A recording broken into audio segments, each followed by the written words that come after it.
Oh, you already hit it. Okay.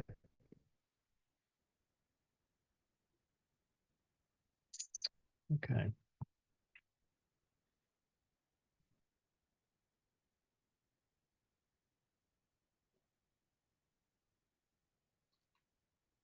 Good morning, everyone. We're just going to give it a minute here to give everyone a chance to log in. It's a pretty large group.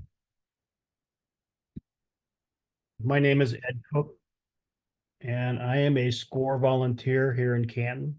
Before we turn it over to Dave, I'd like to give you a few housekeeping items. Number one is you will be receiving a copy of Dave's PowerPoint. And the recording of this webinar will be on our SCORE website, and we'll give you that location in the chat feature here shortly. Please use your Q&A features or chat features if you have any questions. And lastly, you'll receive a quick 4-question survey to see how we did, with the hopes that we maybe can make improvements on our process here. For those of you that don't know what SCORE is, we are a national nonprofit organization. We began back in 1964, and we've grown. We currently have over 225 chapters throughout the U.S. and over 11,000 volunteers. Locally, we're funded by the Star Community Foundation, Hoover Foundation, the Greater Canton Chamber of Commerce, and we are a resource partner with the SBA. Besides sponsoring small business educational workshops like this, we counsel small businesses, and that's really what we're all about. We're considered to be America's counselors to small businesses. Our counseling is free and confidential. We counsel if you want to start a new business, or if you have a business that you don't think you're struggling with some aspect of it, we can help you. We do for-profits, nonprofits. Locally, we have about 47 counselors, and they each have a very unique business skill set. So based upon what your specific need is, we would kind of surgically choose the right counselors to interface with you. Let's see, we have an office. We're currently office in the Stark Technical College there on Frank Road. Although we don't have to meet there, we can meet on the phone, via email, via a Zoom, whatever works for you. So, and you can see our contact information is there on the screen now.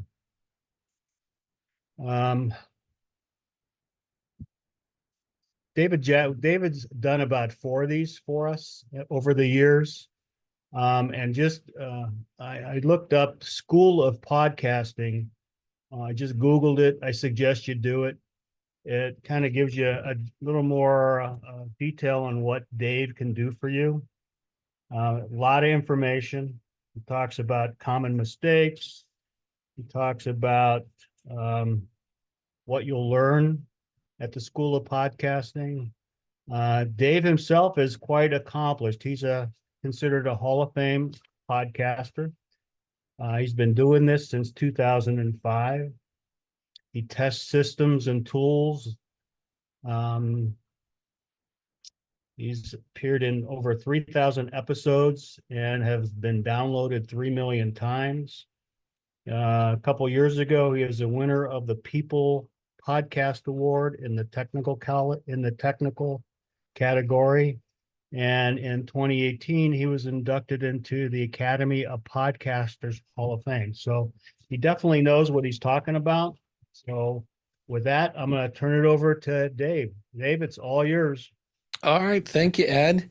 I appreciate that. And I really appreciate it because I always have the annoying, talk about yourself slide. So Ed just did all that. Yeah. So been around since 2005, and also wrote a book along the way, but that's neither here nor there. But One of the things I always like to say about podcasting is they're a little bit like snowflakes in the fact that no one is really exactly like the other one. And if somebody says, well, what kind of equipment, and we'll talk about that in just a second, what kind of equipment do I need? It kind of depends. Like, are you doing a solo show in your spare bedroom, or are you going out and about, or are you going to do interviews where people are online? So along the way, I'll do my best to answer questions. But there are times when it's like, well, it seems like every answer begins with, well, it depends on what we're doing. So it doesn't make it really more difficult. It's just there is no kind of one size fits all along the way, but there are some best practices that we'll talk about. So yeah, so equipment, I kind of made some screenshots here of what I consider the front line. The first one there, that little recorder on the left, is amazing because if this was, say, 5 years ago, that'd be $1,000 and then some. It was really expensive back then. Now that's about $150 for the little gizmo with all the knobs on the left. And what's great about that is if I am in the room recording people with me, I can do that. If I want to record somebody on a Zoom call, I can do that. If I have somebody that goes, I don't even have a computer, I can actually plug their phone into this and record it. So it's a really handy little tool. And then the microphone there, again, you can spend insane amounts of money on microphones, but that one is about $60. And the microphone I'm using right now is $200, and it doesn't sound a whole lot better. It's a really handy mic. And what I like about it is that microphone has, if you were to look at the bottom of it, you can plug it directly into your computer. You don't need any kind of interface or anything like that. But if later, if we go back to the cute thing on the left there, I want to record some things with my friends in the room with me, it'll actually do that as well. And then you need some headphones. And sometimes I always tell people, if you want to use just your earbuds, those are fine too, but you got to have some sort of headphones on. Otherwise, you end up with these weird echo problems.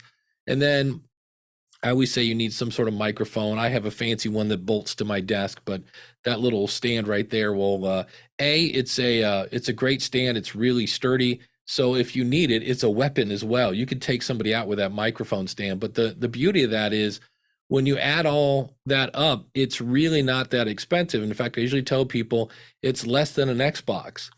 An Xbox is about $350, and if we look at that, there's $150, $210, $240, maybe $50, and another $30. So $300 maybe to get going. And it's really, an Xbox is $350. So a lot of times we don't hesitate to, buy things. I know about every year I ride my I have a 10-speed that I ride on the trails here and up by the whatever it is, the old canal. That's a lot of fun, and I probably spend a couple $100 a year getting my bike tuned up and new tires and things like that. So we spend money on hobbies, but this can be much more than a hobby. Once it gets up and going, you do need a thing called a media host, and I'm the head of podcaster education at Libsyn, which is short for Liberated Syndication. But there are other competitors. There's Captivate and Buzzsprout and Blueberry. Most of these are around $20 a month. And what those basically are, I always use the analogy of radio because we understand radio. And with radio, you have, there's the DJ in the booth, and he talks into a microphone and it goes out to that big tower, and that tower blasts a frequency, whether that's, 97.5 or whatever. And you take a radio and you tune into that, and, music comes out. Well, with a media host, you upload your file there. They give you a thing called a feed. Without getting too geeky, that's just your 97.5. It's your signal. And you submit that to places like Apple and Google and Spotify and things like that. And when you publish a new episode, it automatically is syndicated. And where we used to tune into the radio on, we would tune into stations with a radio. Now we tune into podcasts via your phone or your website. So it's really not a lot. And the beauty of it is you're reaching the world. And one of the things I always joke when you guys get this because you're in Ohio here with me, I always refer to the Cleveland Brown Stadium as the factory of sadness. Although last year we made the playoffs, so that wasn't too bad. But that holds 73,200 people.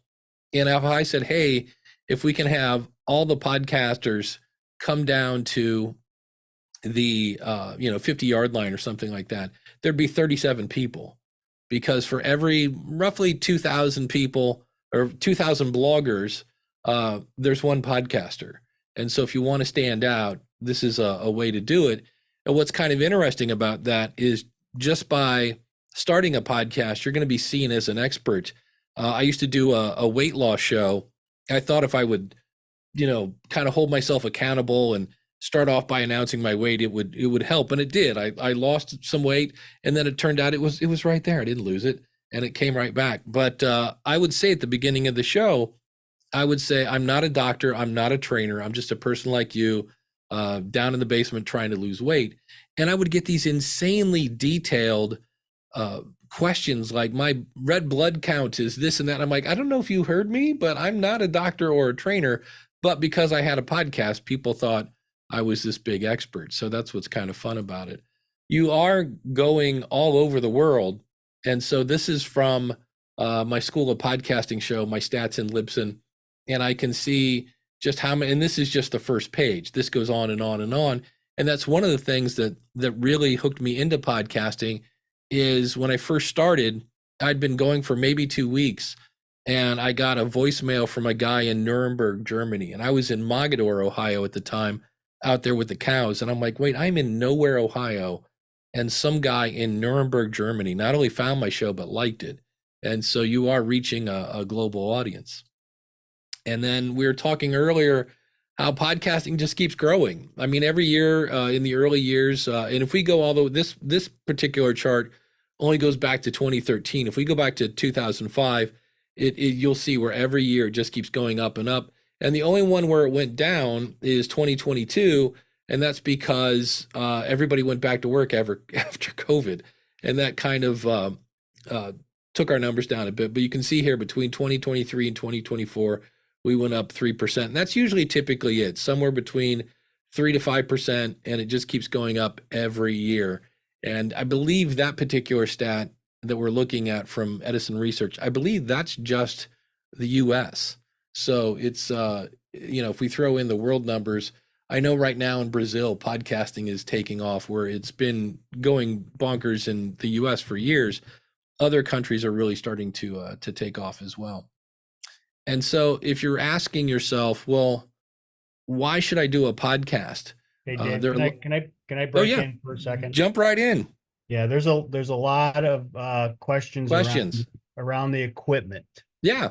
And I think one of them is you're going to provide like a link to the hardware you're recommending. Yeah.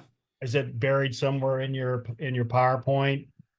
Yeah, I have a cheat sheet that I can send you when we're done that has links to all the different places. And I mean, you can always go to Amazon.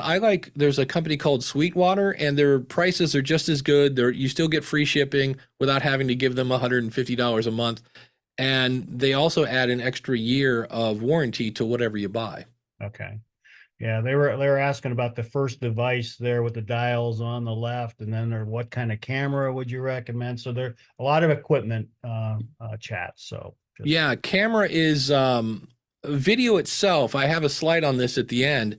You don't have to do video. What has happened in the podcasting space is Google and Facebook really had advertising wrapped up. I mean, tight, and they were just getting a huge amount of that market. And then this little thing called TikTok came along and took a big old bite out of the advertising budget. And so YouTube was like, we got to do something to get people talking about YouTube again. Larry, what do you got? And Larry's like, I don't know, podcasting's hot. And so the people at YouTube, who used to be called YouTubers and had a YouTube channel, are now podcasters. And I'm like, Gotcha. And it's weird because technically they're not a podcast. And people go, you're an old curmudgeon when you say that. And I'm like, well, it's not, because a YouTube video only goes to YouTube. When I upload something to a media host, it goes to Apple and Spotify and all these other places. So you can do video. I typically recommend people start off audio only and get used to making content. because when you do video, then you start obsessing over what's in your background and what camera and f-stops and lighting, which I have 2 key lights here and things Yeah. like that. I'm like, Good the other advice. thing is audio outperforms video 15-1 Wow. because I can't watch your YouTube video in the car or while I'm doing the dishes or walking the Right. dog or things like that. So And that device with all the knobs on that first couple yeah, slides, what is that called? Is that called a recorder? yeah, it's called a. I will put this in the chat. It's called Okay. a Zoom PodTrack P4 Oh, is the wow. Okay. technical All right. nerdy name for that, Thank uh, you. and that's a link to that. So, and also if you go out to schoolofpodcasting.com, you should have a link there. I believe it's under About. I'm running out to my own website here.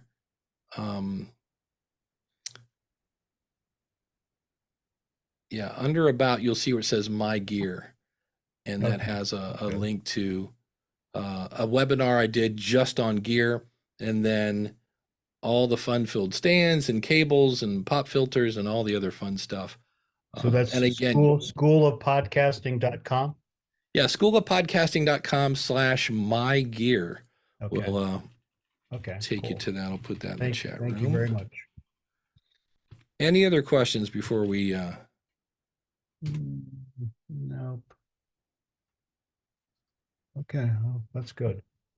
excellent. All I think right. we're good. Yeah, Okay. keep them coming. I'm always happy All right. to answer questions. So, but a lot of people are like, well, why would I even want to start a podcast? Well, there are a couple of reasons. The number one, as I said earlier, you're going to be seen as an expert, whether you want to be an expert or not. You're going to get those expert questions, which is a great way to position yourself. And then the other one is you're going to grow your network. There are people that would never give me the time of day, but when I said, "Would you come on my podcast?" They're like, "Oh, sure. Where's the link?" And so I don't know if that's their ego or what, but I always tell people they're like, "Well, should I do a solo show or should I do an interview show?" And I go, "Do both." Because when you do a solo show, you grow your influence because people get to know you. I always say, anytime you can make a point with a personal story. I'll give you an example. When Muhammad Ali died, he was a huge hero of mine, not just because of his boxing thing, but he stood up for what he believed in, and he was just so much more than a boxer. When he died, I was really bummed. He was one of my heroes.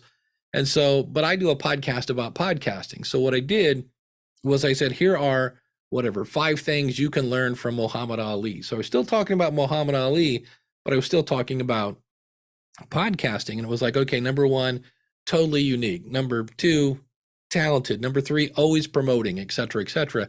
And I had members of my audience say, hey, he was my champ too. And as soon as they email me, you can start a conversation. I see Morna says, where can you listen to my podcast? If you go to schoolofpodcasting.com/follow, you'll see all sorts of links there for Apple and Spotify and all the other fun places. And so, or if you just go to schoolofpodcasting.com/episodes, you can see all my links there. But when you start to share, when you can make a point with a personal story, then your audience gets to know you, and then they get to know and trust you. When you if we go on here to my next slide, I think talks about this, where yeah, you can attract customers because when you let's say you pick a schedule, I'm going to do a weekly show. So you do a weekly show. Well, now when you're there, like I haven't missed a Monday in 19 years. My audience knows come Monday morning, there's Dave. And then when you share a little bit about yourself, they get to know you. And when your show is good, because you figure out what your customers want and you give that to them, they like you. So there's the whole know, like, and trust. So that when you say, oh, by the way, we've got a new product coming out, or we've got a sale or something like that, because there is no spam in podcasting. We'll talk about that a little later. But yeah, one of the reasons people start a podcast is to make money. And there are so many ways to do that. You can, the most profitable one is to sell your own stuff. So if you have a product, make maybe a podcast about your industry. So selling your own stuff, but I make a decent amount of money selling other people's stuff. So whether that's via Amazon Associates, which is their affiliate program, but there are all sorts of affiliate programs that you can find that will have products that match your audience. There are people you'll see here in a slide, I think it's my next slide, where there's a thing called crowdfunding where you can basically have your audience. Yeah, you can see these people are making $171,000 a month, 227,000. But you also see where they've been doing it for a few years. So I always tell my clients, I go, it's going to take, depending on how good your show is and how much marketing you're doing, it's going to take a couple years to build up that audience. And so many people want to start a podcast and quit their job in 6 weeks. And I go, that's who wouldn't want to do that? But that's just not the way it works. But there's crowdfunding. There's obviously advertising. When you get enough downloads, you can get advertisers for your show. So that's another way you can earn money with your podcast. But for me, for a small business, I always say make the show that your audience, your customers would listen to. I had a friend of mine that did a sporting goods show. And so he found a sport that had an audience but wasn't getting any coverage, and that was women's fast pitch softball. And so he started a show, and then he'd be like, we'll be interviewing the famous pitcher of such and such right after this. And then he would play an ad for his sporting goods show. So he was his own sponsor, but he ended up going to the Olympics. He was seen as the media. And so, that's whatever your particular product is, maybe come up with a show that your listeners, your customers would listen to. And that's what that guy did in that case. But yeah, there is no spam in podcasting. If you think about it, we were just talking about this before we started. I get so many emails that I just go in and go, I'm going to start here at the top and I'm going to hold down a button and click on the bottom and delete everything in between. And with podcasting, if I don't want to listen to your show, I just swipe left and click on delete, and I'm not going to get your show again. The only people that are listening to your show are people that want it. And so that's a beautiful thing. But what am I going to talk about, Dave? I mean, this sounds good, and it sounds like I don't have to spend an arm and a leg to get going, but what am I going to talk about? And so one of the things I always say, especially for business people, are those questions. And you know the ones I'm talking, like for me, and look, I will answer this all day. I get it. It's something that people are just getting into it, which is what's the best microphone under $100? And I say the Samson Q2U.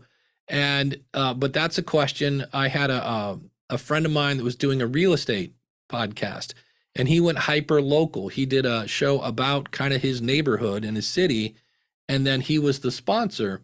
But he had one time he did an episode about how do I get my house appraised? He said, because that was one of the things he got the question all the time. And he said, so what would happen is somebody would email him and say, hey, how do I get my house appraised? And he would send them to that episode. He said, I would still answer the question via email, but I'd say, for more information, click here and listen to this episode. And he says, and in addition to that episode, there were other kind of, 101 questions, those questions that you answer all the time. And he said, what happened was he ended up with a better qualified lead because they had already gone through all the kind of 101 stuff, and they were now asking him questions where he really needed to help them. And he said, it's not the end of cold calling. He goes, but I had to do a little less hand holding. So any question that you answer all the time, those are great episodes to start with, because people want to find that answer. They're asking it all the time. So for a business, that's a great place to start. One of the things you're going to get is loyal listeners. So like I said, when you come out on a regular schedule, whatever that is, and you deliver great content and share personal stories that help make a point, they're going to get to know, like, and trust you. And there's a show called Keith and the Girl. They're out in New York City. They've been doing it for probably close to 20 years. And their logo there is in the upper left-hand corner. And it started off with people on the right were getting the logo tattooed on them. And then there was one person that said, well, I'm the biggest Keith and the Girl fan. And what you're seeing, it's kind of gross. The bottom left-hand corner is where he had their logo branded on his, wherever that is. I'm assuming it's an arm or a leg or something. And I thought it was like the old cowboy movies where they would brand a cow or something. And no, this is like getting a tattoo, except they're burning your skin. And I'm like, I don't care how good your podcast is. I'm not letting somebody burn a logo into my skin. But that just shows you how loyal you can get. another story. This is Scott Sigler, who's also in the Podcasters Hall of Fame, and he had a book called Earth Core that he could not get published anywhere. It was a mixture of science fiction and horror, and all the big publishers are like, wait, those two flavors don't go together. And so that's Scott in his closet recording his podcast because he said that was the only quiet place he could get to, and the closed help suck up some of the sound. And what he did was he released the entire book as an audiobook, but it was a podcast. And at the end of it, he went ahead and since he couldn't get a publisher, he self-published and put the book on Amazon. And he said, hey, if you've enjoyed this book, I'm going to be releasing it on this date on Amazon. And if you know somebody that doesn't listen to podcasts, because this was back in like 2008, maybe, if you know somebody who would like this story, but they don't listen to podcasts, be sure to let them know. And he went ahead and released it. And he was the #2 item on Amazon, not like in his category. Like you went to Amazon, it was #2. And the only other book that beat him was this book you may have heard of called Harry Potter. So had Harry Potter not been out that day, he would have been the top of all of Amazon. And it just shows you that a lot of people call it the law of reciprocity. It's where I've done something nice for you, so I've delivered this kind of unique book that you can't get anyplace else. And now can you do something nice for me and go buy it on Amazon? And that, because that book sold so well and it was proof of concept, he then got a publishing deal. So there are all sorts of ways that you can benefit from podcasting. If I stop sharing my screen here just for a Dave, bit. Yeah. Dave, a couple of questions have come up. Sure. Okay. One would be any tips for webinars to groups 50 to 100 people to educate and let people know about a new invention? That's one. How well, the big thing that everybody kind of overlooks is having an email list. So when you start anything, start an email list, because it's the one way that you can contact people that you own that list. Like I have a friend of mine that has about 8,000 people, maybe more, in a Facebook group, and Facebook kicked him out of his own group. And he's, fighting to get back in there. But that's why I love email lists, because those, if it's 500 to 1,000 people, how am I going to let them know that there's a webinar? You've got to have an email list, social media, things of that nature, or a podcast. So, and then just explain, what it's about, how they're going to benefit from the product, et cetera, et cetera. So, but the beautiful thing is, like, we're recording this today and you're going to be able to watch the video, but I could, if I wanted to, just strip out the audio and put it out as a podcast. And a lot of people do. I do that every Saturday. I do a live call-in show and I put it on YouTube because that's where people go to watch video. And I strip out the audio and I put it out as a podcast. Another question, Yeah. Dave. Someone has asked, Priscilla has asked if you would explain crowdfunding. Yeah, crowdfunding, there's a really, like, one is Supercast. Another popular one is Patreon, because back in the day of Beethoven, you had patrons. I'm a patron of the arts. And these are people that would pay you so that you could do your art. So crowdfunding, and I always say, notice the word is crowdfunding. It's not fun crowding, it's crowdfunding. So you have to have a crowd first. So many people start off, I've got 6 episodes in, I've got 42 people listening to my podcast, and I'm going to start, hey, support me. And you can, but typically, and I wish this stat didn't exist, but it's the only one we got, about 3% of your audience will participate in a crowdfunding. You can get up to 5. I know one guy had 10. That's unheard of. But it's usually somewhere between 2 and 3%. But there are people that when you do something that really resonates with them, they'll like, well, I want you to keep doing this. And so, like I said, there are people that, we saw where there are people getting hundreds of thousands of, dollars a month. But they'd been doing that. Like the one guy, I think, started back in 2008 or something like that. So it takes years, and it takes patience and a lot of passion for your topic to keep going sometimes. So, but that's what crowdfunding is just a way. Think of it like automated PayPal. It's like they just automatically every month it comes out and they take money and give it to you. That's pretty nice. Yeah. Okay, one more question. Sure. Does performing or playing music during a podcast work well? Or should a podcast stick with speaking only? Yeah, what you want to be cautious of is you can't play things from the radio. Now, if it's your music and you're writing it, there was a great show on VH1 called Storytellers. And it was, Billy Joel or Garth Brooks or whatever. And they would tell the story of the song and what went into it. And the minute you heard the story, the one thing you wanted to do was go listen to the song. So you could do that and then point people to your music on Spotify, or again, if you're selling it on your own website, send them over there to buy it. But yeah, I use it all the time. There are people that do called sound design, where almost like old, like back in the 30s, the old radio where they had the ooh music and sound effects and things like that.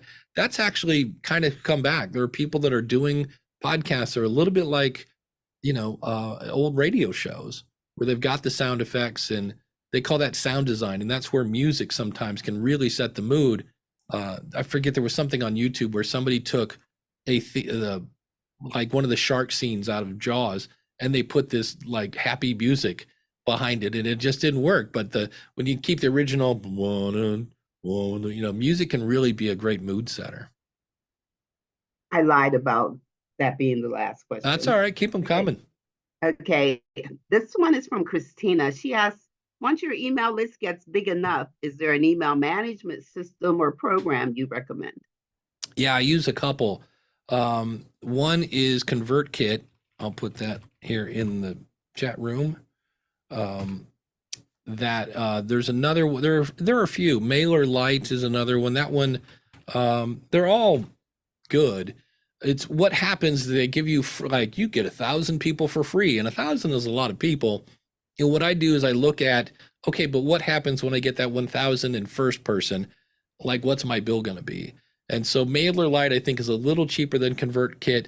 I know MailChimp, everybody's heard of that one. It's an Intuit company.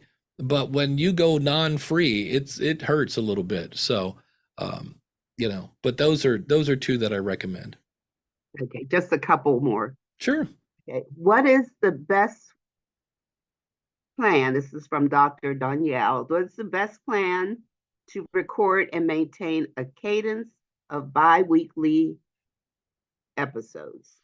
Yeah, what I do is, I know a lot of people use Evernote. I use a thing called NoteJoy at notejoy.com that I am constantly, kind of my radar is up for, can I use that in my podcast?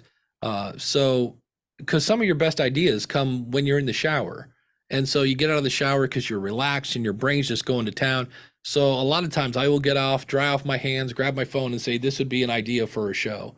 And then what I always tell people is record that first episode, and you're probably going to throw it away because, the first time you tied your shoes, you weren't very good at it either. But record a couple episodes. But there's a free app called Toggle. It's TOGGL.com. And I'll put that here in the chat. And just start that anytime you do anything. Because people think, I'm going to do a 15-minute podcast. Okay, well, if it's not coming out of your head, you might have to do a little research, and then you record it. And unless you're perfect, you might have to edit that a little bit. Maybe your mouth didn't work the way you wanted it to. So you brush that up, and then you type up a little paragraph so Google can find it, and then you upload it to your media host, and you're done. Congratulations. On my best day, it was a 4-to-1 ratio. So that 15-minute podcast took an hour. And when you first start off, that 15-minute podcast might take you 2 because you're going through the learning curve. So I always say, figure out how long it's going to take you. And let's say it takes you 10 hours to do, a 45-minute podcast. Okay, great. Do you have 10 hours a week to do a podcast? And if you go, well, no, well, then you're not doing a weekly podcast. Maybe you're doing every other week or things like that. But try to come up, how long is this going to take? Pick your schedule and then stick with it. And the reason for that is whatever your schedule is, when you hit that schedule, you're seen as reliable, and you also become part of their routine. I know there's a show I listen to, and the host is on vacation this week. But Friday, I went to the app and I was like, hey, it's Friday, it's time for it. And I was like, oh, that's right, they're on vacation this week. So they really are part of my routine. And that's why you want to kind of come up with a schedule and then stick to it if you can. Now, obviously, you always tell people, life happens and, things throw you a curveball and you start to lose it mentally. Do not put your own physical being uh, second to your podcast. If you're on an airplane, right, you put your own mask on first so that you can help others. And I'm like, because if you go down, the whole podcast goes down. So, am I familiar with Descript? I am. I love Descript and I hate it because right now we've been talking for 39 minutes. I would guess they've changed their interface twice. I mean, it's almost on an hourly basis. Every time I start that up, it's like, here's the, there's a new update to Descript. Please restart. So it's really handy. It's kind of cool. It does video and audio. So the Descript's good. And then somebody asked about imposter syndrome. That is something that 70% of us do, including myself. Without being a weird humble brag, when I got inducted into the Hall of Fame, the next episode I went to record, it messed with my head. I was like, is this Hall of Fame material? And I was like, wait a minute. I just need to be myself. That's what got me into the Hall of Fame. I just need to keep being myself. But Garth Brooks he was going to do a, big country star. He was going to play Central Park in New York. And he was convinced nobody was going to hear, like, what country boy is going to, show up in New York City, in the big old city.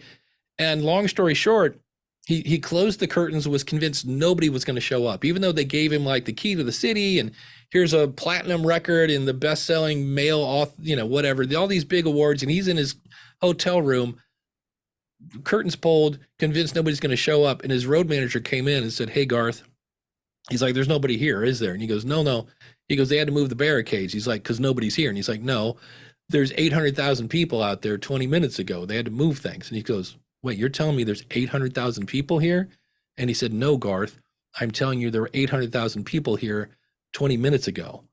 And by the time the concert actually went, it was almost 1 million people. But Tom Hanks, Meryl Streep, Sir Brian May of the band Queen, there's a bunch of people, like Tom Hanks is convinced he's a fraud. He's like, every time I do a movie, I'm convinced I'm never going to act again. So imposter syndrome is just a thing. And what I do is, instead of thinking about the audience, I talk to one person who's sitting across the table from me. And I'm just happy to tell them about this thing. And I think about the one person who really needs to hear my stuff. But imposter syndrome is normal. And, the beauty is it's not radio. So it's not live. You can stop yourself from sounding silly and just edit it out. So great questions. Let me go through a couple more slides here. We'll take some more questions. This is just an example of a podcast done by a company, Trader Joe's. You can see there they get 35,000 downloads within the first 30 days. And because, of course, they're Trader Joe's, so they have the marketing machine. But I remember one episode was about how they were swapping out their freezer section for more energy efficient freezers, which was going to save, the company money, but also their company is very green and they're all about, global warming and saving the planet and that whole 9 yards. And so that episode just showed that, hey, we put our money where our mouth is. This one, John Deere, and so there's a podcast about tractors. No, it's about farmers and farmer life. And they get about 5,000 downloads per episode. And one of their episodes talked about how one of the things that's, there are all these big giant companies, and that is leading to farmers taking their own lives. And so they did an episode about like mental health and how to deal with this. And you're like, well, wait, why are they talking about that? Because if all the farmers die, no one's going to buy their equipment. And it's a serious conversation, but it's something that they're helping people, their target audience, they're giving them information to help them run their business. So again, kind of come up with, what's the podcast that my customer would want if I have a small business? And then I get this one a lot. How long should my podcast be? There's a great quote from Valerie Geller from that book. There is no such thing as too long, only too boring. And I know I've heard 5-minute podcasts that felt like an hour. and I've listened to hour-long podcasts that felt like 5 minutes. So a lot of people go, a podcast is like a conversation, especially if you're doing interviews. And I go, that's true, but it's a conversation with the boring parts removed. And so a lot of times if I do interviews, I do a lot of editing because it's just me having a conversation with somebody. But in the end, my audience doesn't need to know, half of that stuff. So, and it also, remember how I said it depends. If the goal of the podcast is to keep my brand in front of people, it might be a 5-minute podcast 5 days a week. But if the goal of the podcast is to position me as an expert, maybe I'll do a 20-minute podcast, do a deep dive into one topic so I can kind of flex, like, look at how much I know and position myself as an expert. So it always kind of depends a little bit on what the goal of the podcast is. And then I mentioned this earlier. We are all, and I always say, consider the source. The one source that keeps saying video podcasts are the next big thing and they're exploding, that is coming out of the YouTube camp. And they keep calling them video podcasts. It's just a YouTube channel. So Mike, so what you're saying is YouTubers are having great success on YouTube. And I'm like, okay, but they keep calling them podcasts and it makes things very confusing. But yeah, so nothing wrong with YouTube. If you want to do video, throw it on YouTube. Absolutely. I know Spotify. Well, we'll talk about that here. Oh, where'd my other slide go? Hold on. I had a slide on this, but anyway, let me turn this off. That's interesting. With YouTube, if you put a video on YouTube, it goes to YouTube. And if you go in and you mark a little checkbox and say, hey, that video, I now dub thee a podcast, it will go to YouTube Music.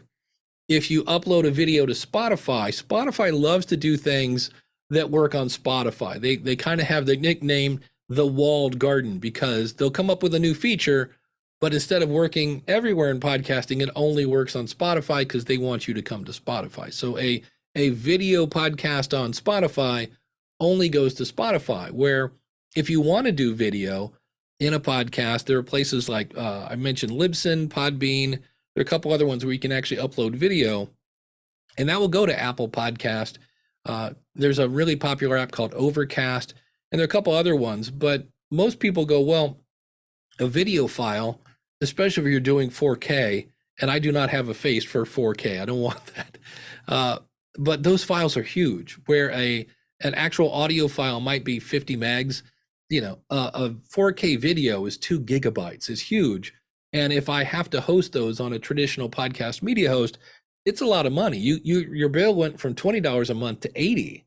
And so, I mean, I work for a podcast media host and we go, have you ever heard of YouTube? Like, it's free. Like, we'll take your money, but like if I say, hey, did you see that video of that kid?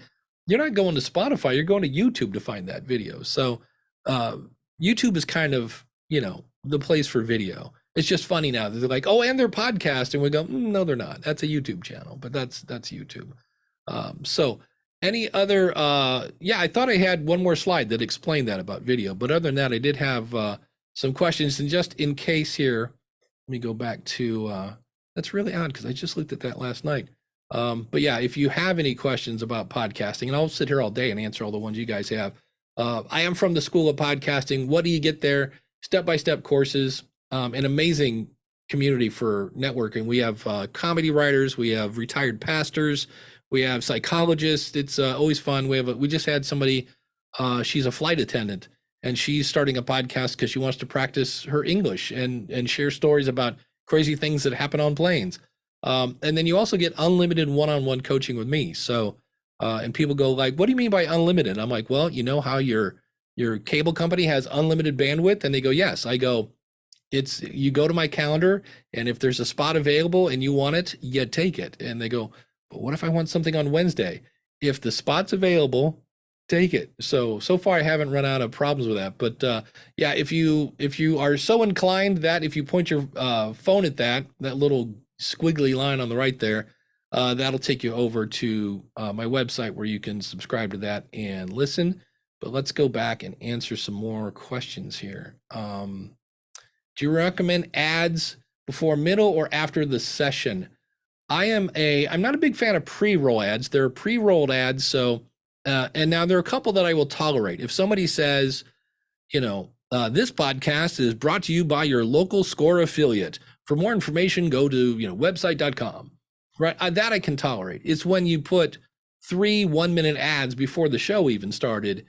Me personally, not a fan.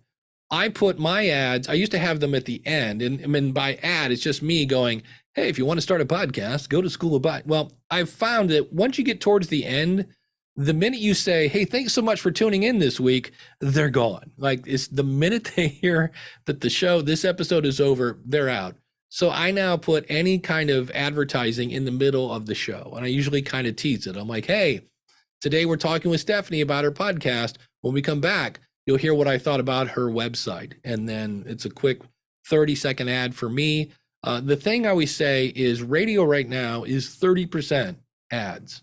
So if you wonder, it seems like every time I turn on the radio, there's an ad. Yep. And I keep telling people the reason podcasting grew so quickly is because it wasn't radio. And so when I hear people just cramming another ad, and another ad, and another ad into the podcast, I'm like, look, I realize you got to eat, but let's not turn podcasting into radio, because then something else will come along. So, but mid-roll ads are more expensive if you're selling them.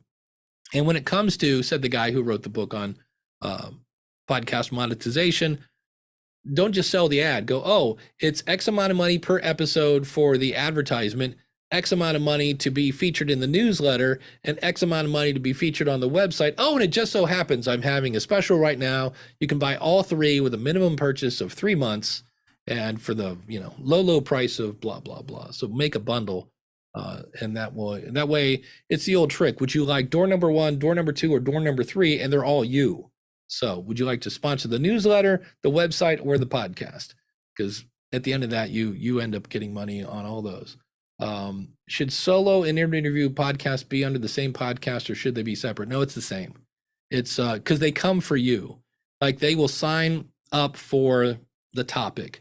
Like, I want to learn about podcasting, but they will stick around for the host. I did a podcast for musicians, and I had people that would reach out to me and go, hey, I really like your show about the thing. And I'm like, oh, great. What musical instrument do you play? They're like, oh, I'm not a musician. I just think you're funny.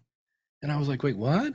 So they were following the host to another subject. So, but yeah, and it's not a big deal. I know a lot of people like, well, should it be interview solo, or should it be interview solo? I'm like, you're way overthinking it.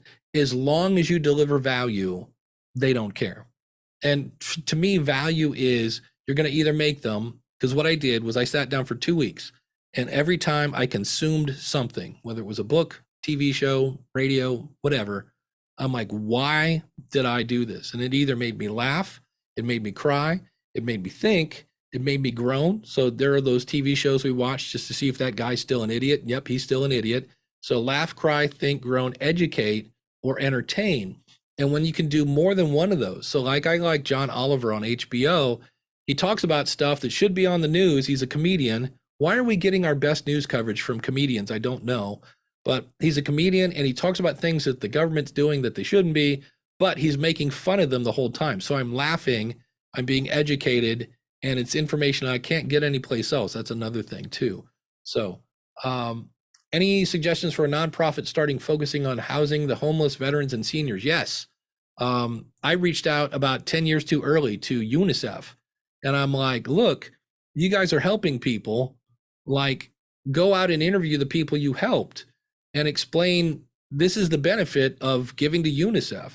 So if you have, people that you're helping, you can get a microphone, and there are all sorts of ways to, there are wireless mics you can just clip on people and get their stories. Stories are the best. In fact, there's a great new book out by one of my favorite authors, Matthew Dix, called Story Sells, and it's all about using stories in your business. His other book is right over this shoulder called Storyworthy. That's the best book. That's how to tell a story.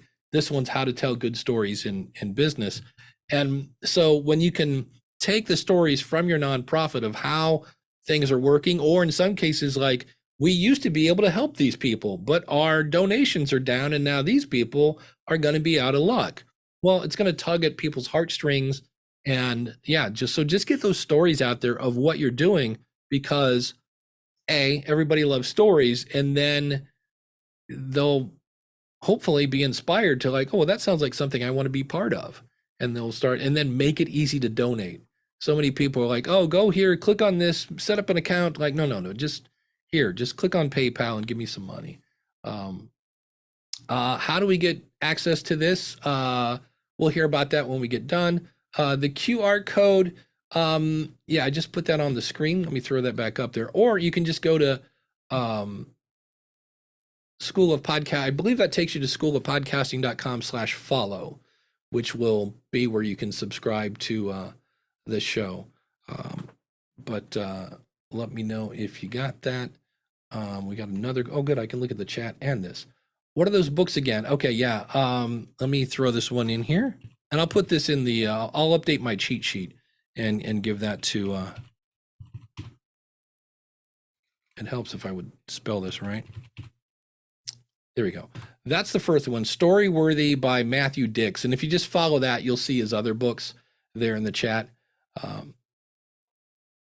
But let me scroll back up here for other questions. I've been podcasting for 2 years with a partner. We have done conversations with each other and interviewed guests.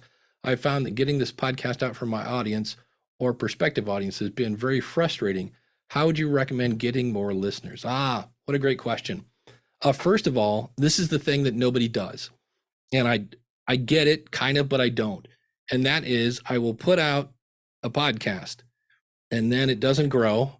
So what if I had a restaurant and I had food and nobody would order it?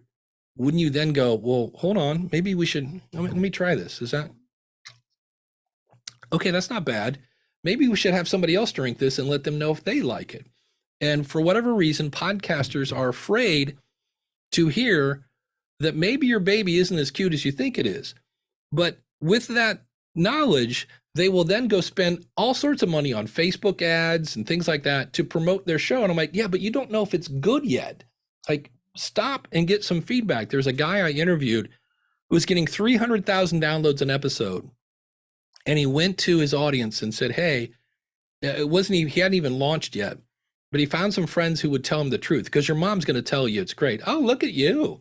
Look at you with the microphone. You're so professional. I'm like, yeah, notice mom is talking about the equipment and not your content.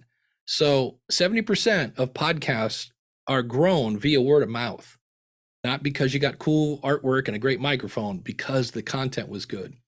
So you've got to make sure it's good. And so this guy sent people an episode and said, hey, did you listen to the whole thing? And if not, how far did you get? And if you stop, why? And then his last question was, on a scale from 1 to 10, how likely are you to share this with your friends? And if he got a 9 and a 10, he was okay. 8, he was a little, And if he got a 7, he went back to the drawing board. He's like, hold on, we got to edit this out, because you really are relying on people to share this. And then the other one is, you have to tell people to share it. When we watch YouTube, right, people go like, subscribe, and ring the bell. Well, I don't know about you. I've been watching YouTube for years. I know that button's right there. So why is he telling me to like, subscribe, and ring the bell? Because it works. And so people would go to their audience and they're like, hey, if you want to like, the show thing, like if friends, something, whatever, my website.com. Okay, thanks. Horrible. And this guy's name is Jack from the Darknet Diaries was the name of his show. And he would say, hey, I noticed we're at the 29-minute mark and you've made it almost to the end. And if you know somebody, today we're talking about whatever the topic is. Do you know somebody else who's kind of in that situation? Could you do me a favor? This is actually going to help us both. Could you go to your phone and just share that with your friend? He goes, because they're going to think you're cool because you're sharing this great content, and I'm going to get to grow my audience. Or you can just send them to my website at darknetdiaries.com. And I said, okay, great. What's your other secrets? And he goes, oh, no, that's it.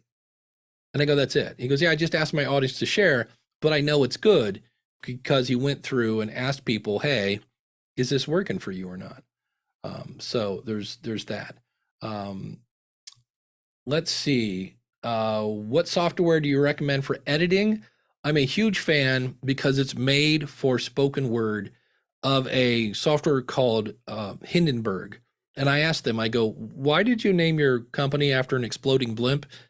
And according to the guy, that recording of the guy, oh, the humanity, oh, that we've all heard that. That was like one of the first remotely recorded live things. And I was like, really? Because but it's great because it's made for spoken word, where some of these tools are made for musicians like GarageBand, and even there's a free one called Audacity. It's not bad, but you just find yourself stepping over features that you don't need. Hindenburg is made for spoken word, and you can mix in music and things like that. So for me, like when I go into Hindenburg and say, show me an equalizer, it gives me what looks like my old parents' 1970s stereo. There's a bass, middle, and treble. And I'm like, I understand that. Whereas if I go into, say, Audacity or Adobe Audition, they give me a 30-band EQ. And unless I know that these little knobs down here are bass and this one's up here are treble, I might be a little lost. So I'm a big fan of Hindenburg Journalist. What other questions? Am I missing any other ones here? Lapel mic, iPhone, and interviewee. What's the best tool to upload to make a podcast? They make them. I don't have one on my desk, unfortunately. There's a company called Rode that makes Wireless Go is the name of it. And it's a little square. It looks a little weird if you're doing video, but you can just clip them on here and it'll actually record right to your phone. There is Rode makes another microphone that looks a lot like this, but it actually records right to the microphone, or you can sync it with your phone and then you just do the Bob Barker if you're doing interviews that way, if you're doing them in person. And again, all these are kind of like, it depends on what you're doing and where you're doing them at and things like that. I think I've got all the questions here. If you can tell us where can people find the recording, and I'll be sending them I'm going to update my cheat sheet when I get done here, and then I'll send them my cheat sheet and my slides so you guys can have those as well. But let me, excuse me, Dave. Yeah. There was a question on saving the chat, and I just wanted to update. If you look at the bottom of the chat, and you'll see 3 dots, which means more. If you click on those 3 dots, you'll see an option to save the chat. And this chat should be saved. It's so full of information and humor and et cetera, et cetera. It's great. Yeah, if you just click on the little 3 dots, you'll see a save chat button there, and you can save it to your computer. So, but any other questions? If you're on the phone, yeah. But I appreciate it. It's always fun coming back. This is always such a great group, and that's why when I did this last night, I'm like, I'm going to leave more time for questions, because you guys my background's in teaching. I taught in the corporate world forever. Like I used to teach people what the internet was. That's how long ago I did this.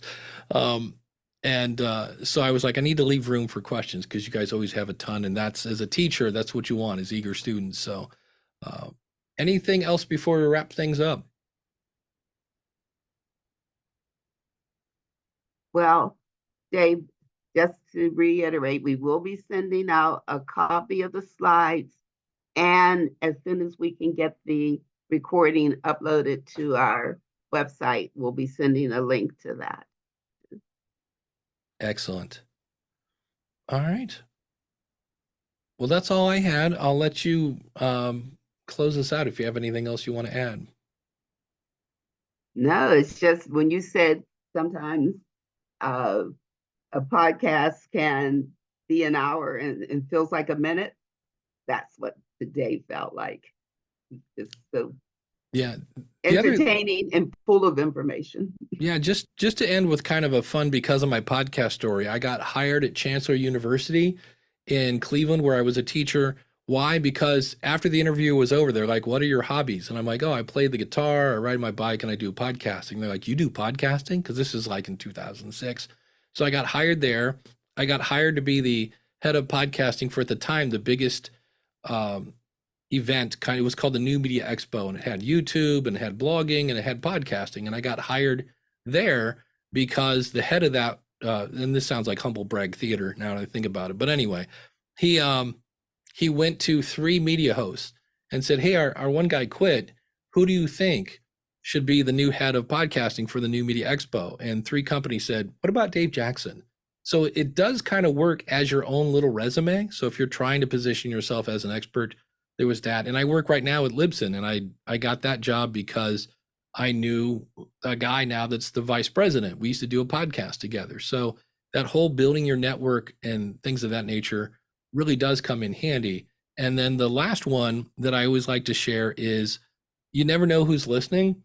I had a guy that emailed me, and it's hard to make me speechless at times. And he said, hey, Mr. Jackson, I just want to let you know, I credit you with saving my life. And I'm like, what? And he goes, yeah. He goes, my best friend of 20 years was killed in a car accident. My job of 20 years, so he lost his job, was going away. And I was 99% sure I had terminal cancer. And he goes, my favorite holiday is Halloween. And I had decided I was going to take my gun and commit suicide on Halloween. He goes, but I heard your podcast, and you said that sometimes having a podcast can give you purpose. So I decided to start a podcast. And he goes, and I've since then gone and gotten some help. And I just want to let you know that because I started this podcast, I'm still alive. And I credit you for saving my life. And at the time, I'm in the basement, you know what I mean? Next to a water heater. And I'm talking about microphones and bandwidth. And you just never know the impact you're going to have unless you start your podcast. So that's one I'm like, I never saw that on the list of things, how I will measure my success. That didn't come up, and I read it and almost started crying. I'm like, I'm just a guy in the basement. Holy cow. So you never know the results you're going to get. So, but thank you so much for your time.